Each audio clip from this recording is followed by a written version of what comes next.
Thank you very much. Thank you very much for the introduction, and thank you very much for the invitation. Of course, I'm extremely pleased to be here with you because, as both presidents said, we have tight links in between our academies, and we try to reinforce them, and we have programs for that, and maybe we can talk about future of that as well. And so, thank you very much. I'm really sorry that I have to give this talk in English because I can't do this in Italian, and I prepare my slides in English. And, okay, sorry. So what I would like to do, when I got the invitation from President Antonelli, there was this theme which was about the idea of the role that the academies could play in Europe and more generally in science at large from many points of view, including maybe geopolitical point of views. And so I suggested to talk about the interconnection which exists between science and culture at large, and especially how opening science can help maybe to make scientific ideas progress. And this is what I would like to talk about today. And so the agenda, in short, is as follows. I will first try to argue why science should not be disconnected from culture and should be part of culture at large and should really be part of culture. This will be something illustrated somehow, but the first part of my lecture. And then I would like also to emphasize the idea that science is something which belongs to all humanity and should be shared, and opening science is very important. And so I will talk about open science and related topics. And then I will, of course, say something about how this can be actually realized in Europe in particular, and how maybe academies can play a role in this situation. Okay, so let's start first with some comments about situation contrasting yesterday and today. So yesterday and today, why yesterday? Because I guess you recognize this guy, who's Louis Pasteur, and Louis Pasteur, we just celebrated the anniversary of his birth this year, but he said something, I kept it in French, but I guess you can get the message. La science n'a pas de patrie car la connaissance appartient à l'humanité, c'est un flambeau qui illumine le monde, which is very emphatic, but which says that science has no homeland. It's really the knowledge which belongs to humanity, and this is a torch which is illuminating the whole world. And this was kind of an idea of progress attached to science, and something which was very positive thinking about the importance of science in society at the period of time where Louis Pasteur was living. But if you contrast this with today, we must recognize that trust in science is damaged. So now more and more we see some situation where okay, science is challenged because people say, no, but why not considering opinion as valid as facts? Okay, you can think of alternative truths and fake news and things like this.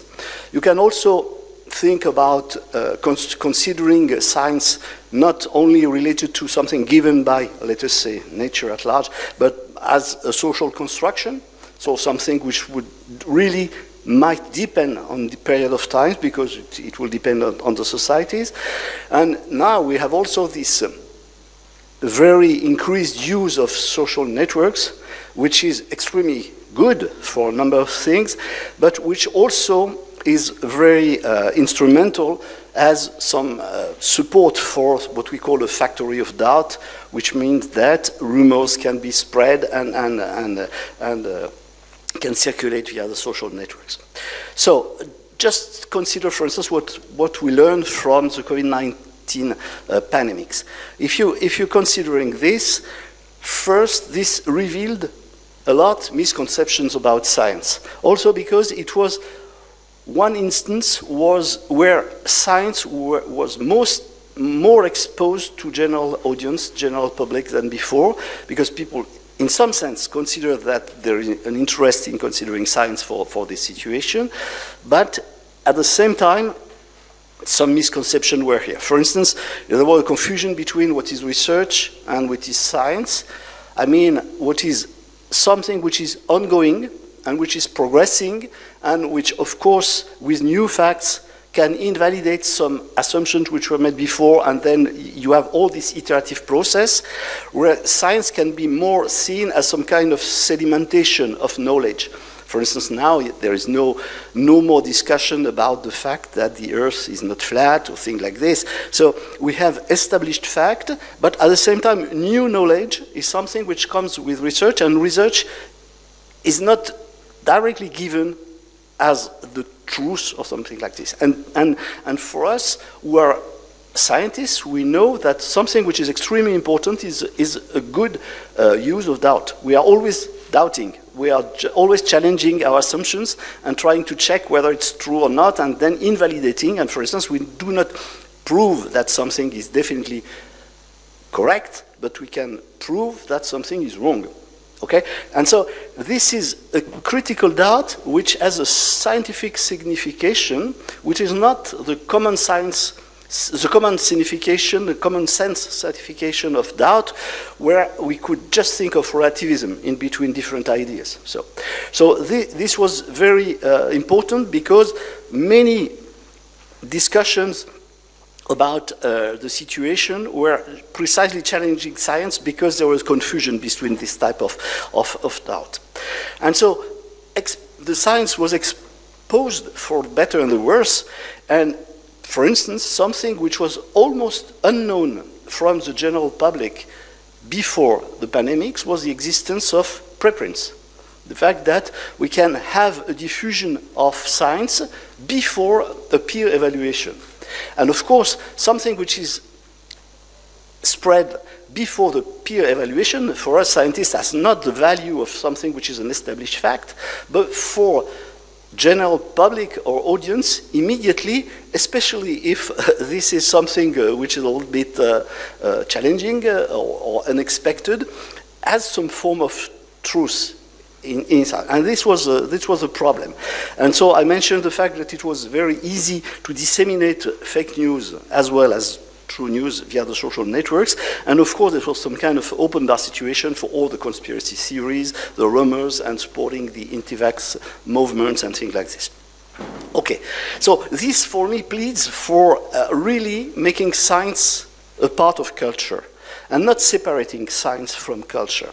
So why? Because first, of course, there is a need for general practice of critical thinking. In some sense, critical thinking and the methodological doubt I mentioned before is something which, of course, is important in science, but also it's important in everyday life. So when you get some news and you want to make an opinion about something and to decide, for instance, for voting, it's very important to consider different approaches and to check, cross-checking things like this, and having a critical thinking about that, not taking for granted everything you are given.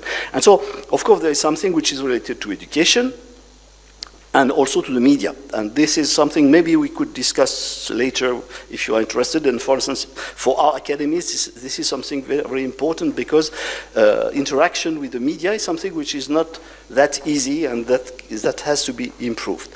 The second point is that this necessity of having science part of the culture is typically not only for people who are supposed to become later scientists. Of course, it's important to prepare fresh minds to become the scientists of tomorrow, but at the same time, it's as well important to have all citizens exposed to science in education, for instance, in college, before college, in schools, and so that as citizens, they can have a more informed way of thinking.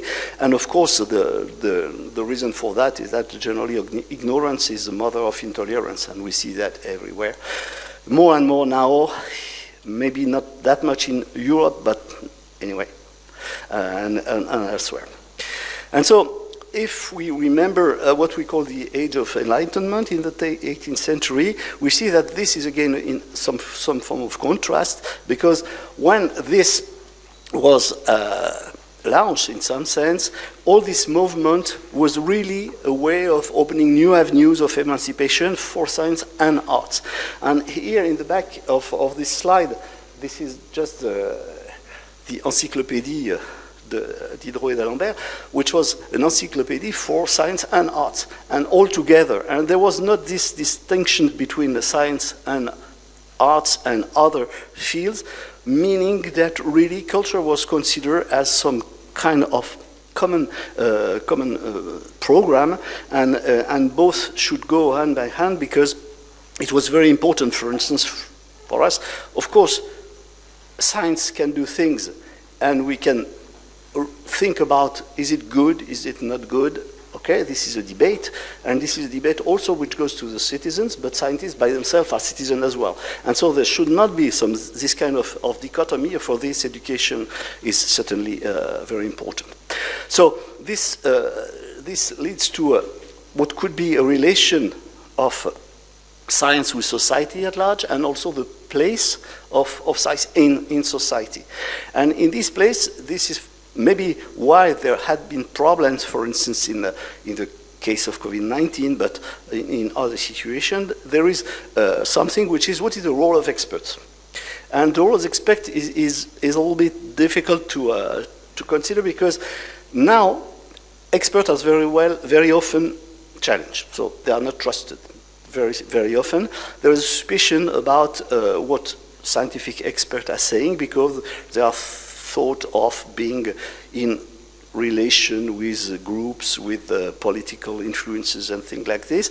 And in some sense, we must admit that there is also a responsibility from ourselves, from scientists, because while keeping too much for us as scientists what we know, and we consider it's good for other people, and not sharing, enforces this idea of suspicion that there are people who are doing things in secret we do not know, and then they impose to everybody, and everybody is not aware of what it's about. And so this all, for instance, think about the big debates about energy, about the choice of nuclear energy, for instance, as a mean of producing electricity. This is something which has been kept as some form of secret, because originally there was a link with military application. But anyway, after that, this was somehow disconnected from the population, and this is certainly not good, because in many and more situations now, the decision-making is related to societal issues which are in connection with science, which have scientific issues, and for which everybody has to take part and to make to share this decision. And somehow this also challenged democracy, because of course the expression of everybody is extremely important. Okay, we cannot go against this, and this is democracy, but at the same time, good democracy is an informed democracy for this kind of issues. Okay, and so this pleads for the idea that science could, we go back to the quote of Louis Pasteur, thinking about something which was shared by the whole of humanity, and if science is that important for the whole of humanity, then this should be considered as good for everybody, and this is this science of commons, something which has to be shared.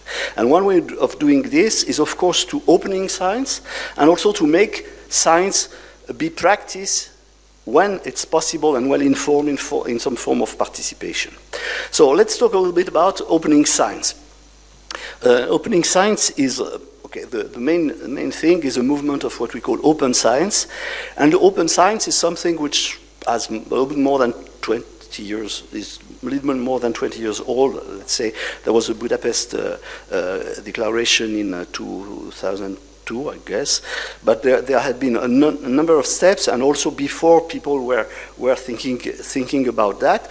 And the main idea is to make scientific research, data and dissemination accessible to all levels of an inquiring society, amateur or professional, which means that everything which is produced by science should be shareable in some way with other people, and there should be a maximum of fluidity in the circulation of scientific information. And for professional scientists, this means that one classical way of making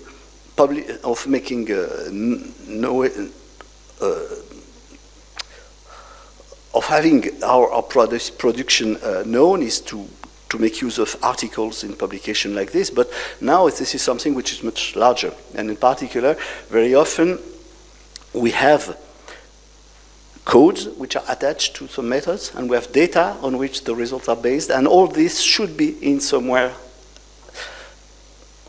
adapted to a sharing. And so for that, there's been a number of principles which have been proposed, and for instance, the FAIR principles, which say that everything which is related to the production of science should be findable, accessible, interoperable, and reproducible. And reproducibility is very important because it's also a key for ensuring by cross-checking from many different people that what has been proposed is more and more true in some sense, or at least less invalidated.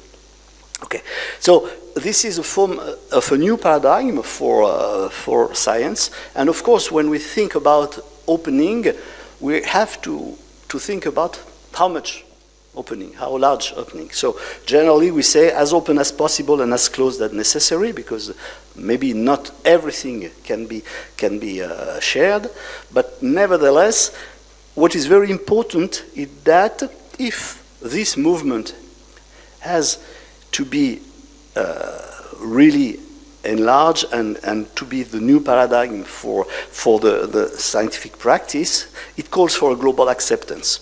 Because if locally you are applying all these principles, but other people elsewhere are not, then of course this will not work.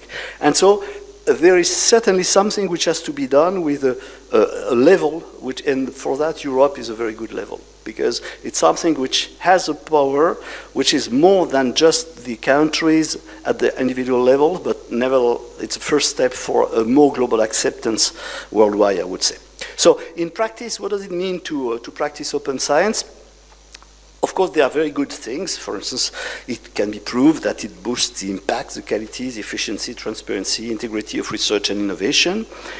Okay, it brings science and society closer together, by definition, in some sense. And also it allows for many other things which ensure diversity. And this is important because the idea is, of course, to be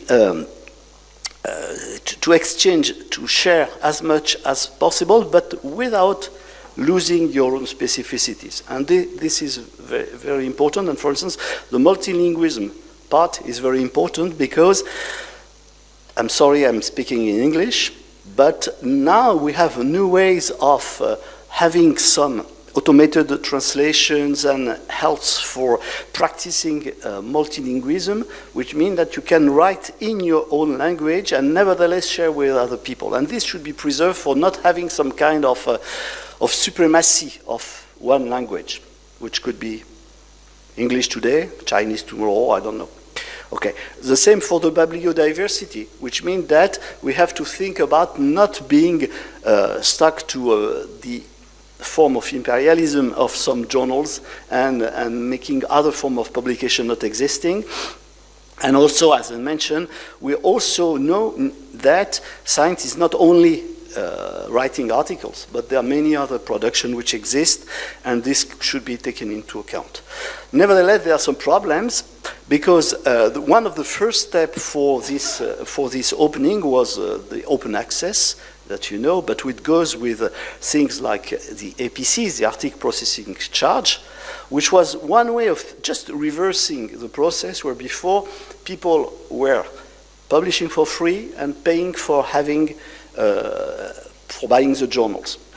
Now, with the system of APCs, you pay for publishing and the reading is free.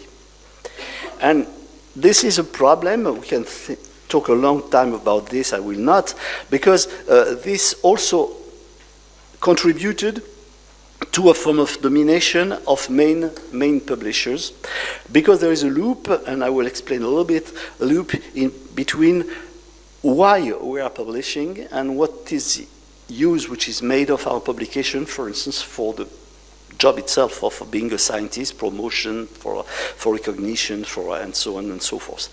And the second thing is that this also corresponds to an explosion of what we call the predatory journals with junk science, because they dumped the price of the APC, saying that we instead of paying extremely high cost for being published, like in the main journal I will not mention, $2,000 or $3,000 or $4,000, you just pay 200 maybe, but these are not real journals, no good peer evaluation.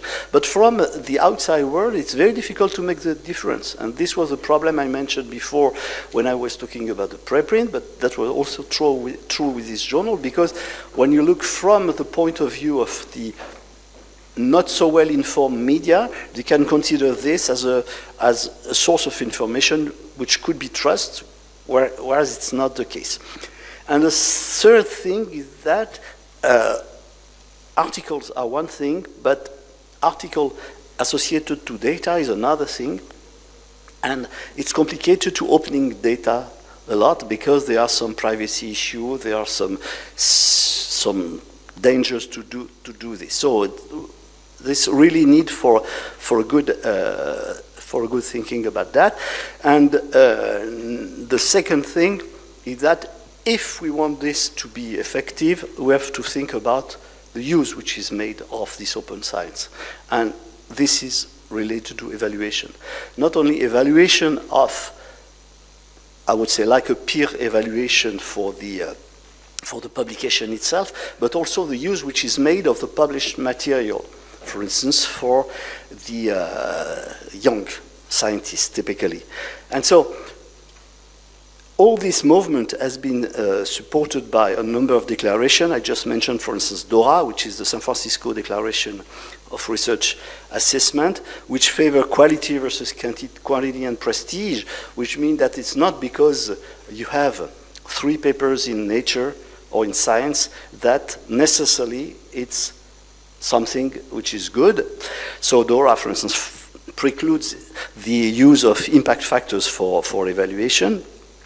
But beyond this, we have, for this to work, to consider the situation of young researchers. Because, of course, when we are in a situation where we have a position, we can think of publishing less and better, but this will work for young researchers only if everybody goes in this boat at the same time, but because otherwise you are penalized, of course. And so, looking for a global solution, again, Europe is certainly a starting point, which is a good starting point. And beginning of last year, in January last year, we organized with a number of other agencies in Europe a big conference on open science. And in particular was issued what is called the Paris Call on Research Assessment, which is one way of formalizing good practice for research assessment in the spirit of open science. And this has been signed by major funding agency, by the European Research Council, and this is really pushed forward. For instance, at the national level in France, this is pushed forward by all the CNRS, all the big institutions. But what we really try to do is to make this valid at a larger scale, especially for when looking for postdoc position and so on. And if it works at the European level, at least we can expect that this can propagate and apply more largely. So, a few words about science in Europe. I just give a quote from Jean Monnet, and again I give it in French. And Jean Monnet was one of the fathers and founders of Europe, and he said that the big European revolution of our time, which one will go beyond the national rivalry by unifying people in freedom and diversity, which will help to have a new value of our civilization and the rebirth of this. In fact, this started with something very concrete, which was coal and steel. And this was the starting point. And this is interesting because you can have very large ideas for something extremely ambitious, but it's very important as well to start with something which is extremely concrete, where you can prove that this might work, and then you can expand rather than just wait for having all the ambition in place to be. And so if you want to go beyond coal and steel, you have to expand this, and this is something in which science has played a role, because this idea of having some form of free movement of goods and persons within the European community extended from economy to much larger fields, and especially for science and culture, and the Erasmus program, for instance, was a very, very good example of that.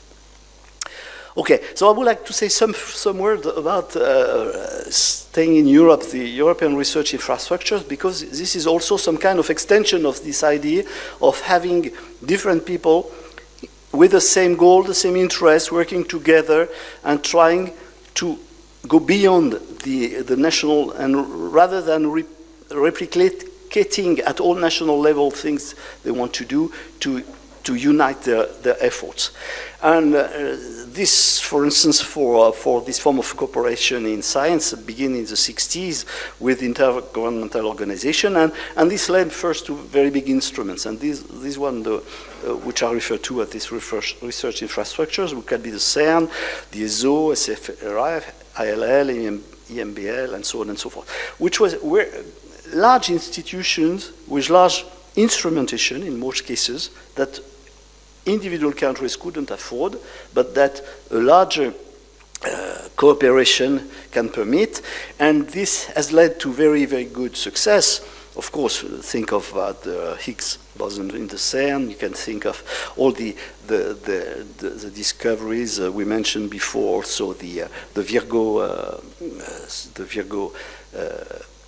detection of gravitational waves and things like this. And this has been extended 20 years ago with really something which is a structure, which is the European Strategy Forum on Research Infrastructure S3.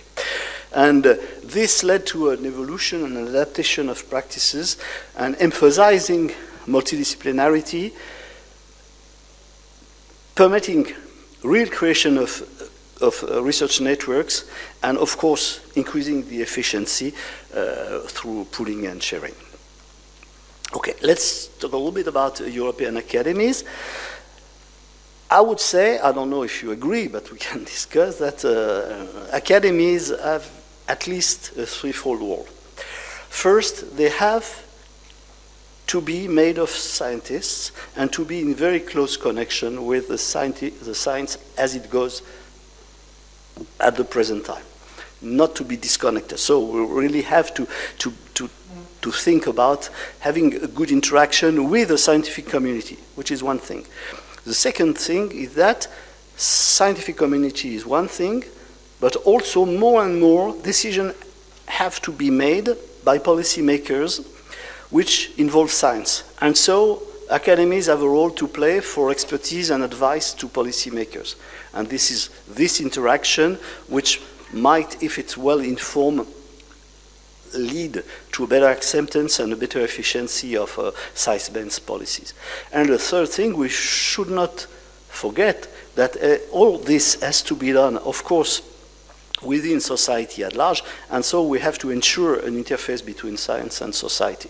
So we have scientific community, which is part of society at large, which is also in relation with the policymakers, which are also part of society, and the three together have to be talking to each other, so that if you want to have policies based on science, if you want this to be accepted, this has to be a well-informed decision which is related and shared and understood by society based on recommendation of the scientific communities. And for that, academies, certainly because they have also some independence with respect to the policymakers themselves, is extremely important, and they have some recognized expertise, and this is a very important role. And if we think about history, and again, I come back to this idea of having as much sharing as possible in between science and culture, but also at the European level. In the 17th century, when the first academies were created, our French Academy was created after the Lincei, but this was with the help of foreigners. That was for instance, Huygens was one of the founders of the French Academy of Science. Okay, and later on, very shortly, Bernoulli, Newton were members of this academy. There was this idea of building something together which was beyond the borders. And so the academy, anyway, should be in search of some form of universalism, because what we think, I guess, is that science has no border, and we are looking at something which could be an expression of universal knowledge, I would say. And so academies can help for unifying and for having dialogues in between the different domains. And I just mentioned here something which is interesting, which is what we call la Convention du Maître, which was established in 1875 and which started with the academies, French Academy and the Royal Society at the beginning of the 19th century, because there was a need for unifying the ways and measures. Because not only in different countries you have different ways of measuring length, weight, and things like this, but even at the level of the different towns and cities. And so this was, of course, some limitation for universalism, certainly, and for science, but also for trading, for how. Okay, when you exchange goods and you want to be sure that what you are getting is something you expect, you have always to make some conversion. It would be much better to have something unified. And there was all this movement which was created, and it took a while, and this was accepted, and now there are 64 countries which adopted this Convention du Maître, and every 4 years there's a convention of all these countries for defining, for instance, units of how you define what is a kilogram, or what is the meter, and what is other things, and this is based now on really on true science, because this is based on natural units, which are the Planck constants, which are the celerity of light, and things like this. And I mention this because this Convention du Maître is related to what we call the Bureau International des Poids et Mesures, who is in Paris, and every 4 years there's a big convention about this. And okay, the president of the French Academy of Science is supposed to chair this conference, and this was in December, and this was extremely interesting, because you see that there's really a willingness of having something which is shared beyond Europe in this case, because this is really worldwide, and in which science has fundamental contribution which also impact everyday life. Because if you think of synchronizing clocks, that's not only for the purpose of making experiments, that also because you have navigation, you have all the communications today which need to do this. And so for this, typically, the science which is done and supported and with expertise by the academies can play a key role.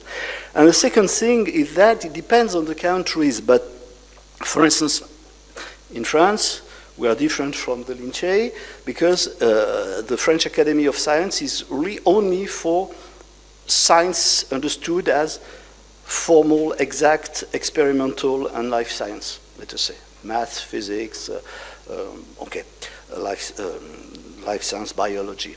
But nothing related directly to social science and humanities, which is not the case with your academy, because you have 2 classes. I understand, which is very nice, because what we observe, and this is one of the reasons for which we try to, in France, to improve the links with other academies, because we see that more and more we are faced with problems in which science is neither the first nor the last word. we have to think of this more globally related to the usage, the practice, the acceptance, and so on and so forth.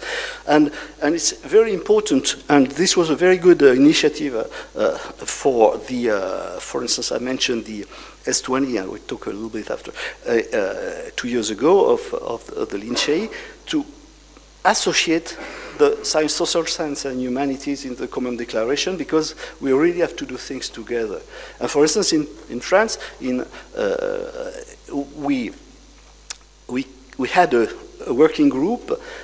We made work together, 3 academies: science, sciences morales et politiques, more on political science, and fine arts and beaux-arts, for the topics of what is the role of, and the possibilities and so on and so forth, of wind turbines for energy.